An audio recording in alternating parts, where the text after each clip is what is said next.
नमस्कार दोस्तों, कैसे हैं? आज एक कहानी के साथ अपनी बात शुरू करूंगा। एक गांव में भगवान शिव का एक बहुत ही पक्का सच्चा भक्त रहता था और वो रोज सुबह उठकर नदी के उस पार भगवान शिव पर नहाने धोने के बाद पूजा पाठ करने जाता था और जल चढ़ाता था, फूल चढ़ाता था। उसका एक दुश्मन उसी गांव में रहता था। वो उसका पीछा करता था। वो जाकर वो सब फूल हटाकर, मिट्टी डालकर उस शिवलिंग को गंदा कर देता था।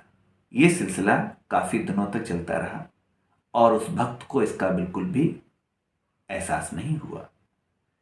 एक दिन जब उसे ऐसा पता चला तो उसने उस व्यक्ति को समझाने की बहुत कोशिश की कि अगर तुम्हें किसी बात से नाराजगी है तो वो नाराजगी मुझसे होगी, भगवान का इसमें कोई दोष नहीं। और उनका अपमान करके तुम अच्छा नहीं कर रहे हो, ना मेरे लिए और ना ही अपने लिए। लेकिन वो तोजड़ था, वो मानने को तैयार नहीं।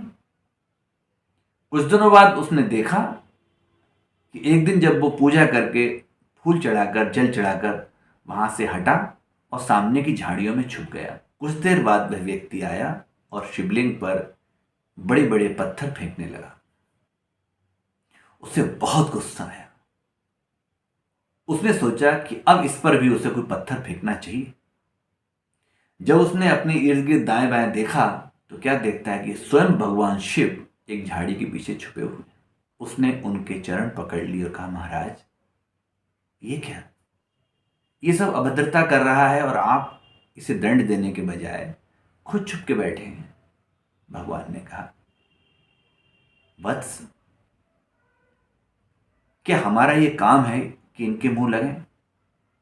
और दुनिया में से हजारों लाखों लोग हैं जिन्हें मेरी भक्ति रास नहीं आती, या जिन्हें भक्ति रास ही नहीं आती।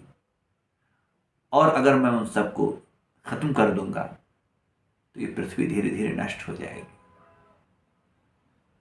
ये दुनिया ऐसे ही चलेगी दोस्तों, तो ये संसार ऐसे ही चलता है। चाहे मसला कोई भी क्यों ना हो, उसका पक्ष भी होता है और उसका विपक्ष भी होता है। इसलिए जो हमारा विरोधी है उसका भी बना रहना बहुत जरूरी है, क्योंकि वो हमें बहुत कुछ सिखाने की कोशिश भी करता है। वो हमारी खामियां हमें बताकर हमें पहले से बेहतर बनाने की कोशिश भी करता है। उसका भी सम्मान होना चाहिए।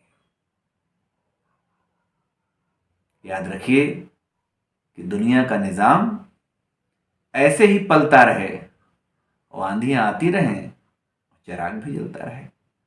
तो इसलिए दो बातें इस कहानी से हम सीख सकते हैं फ्रेंड्स।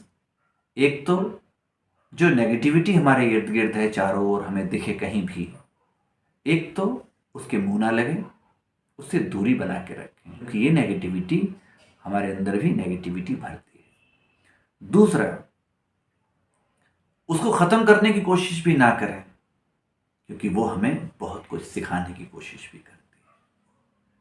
फ्रेंड्स, आपको ये कहानी कैसी लगी? अच्छी लगी हो तो प्लीज़ लाइक करें, शेयर करें, सब्सक्राइब करें अपना फेवरेट चैनल गोस्वामी ब्लॉग्स। नमस्कार।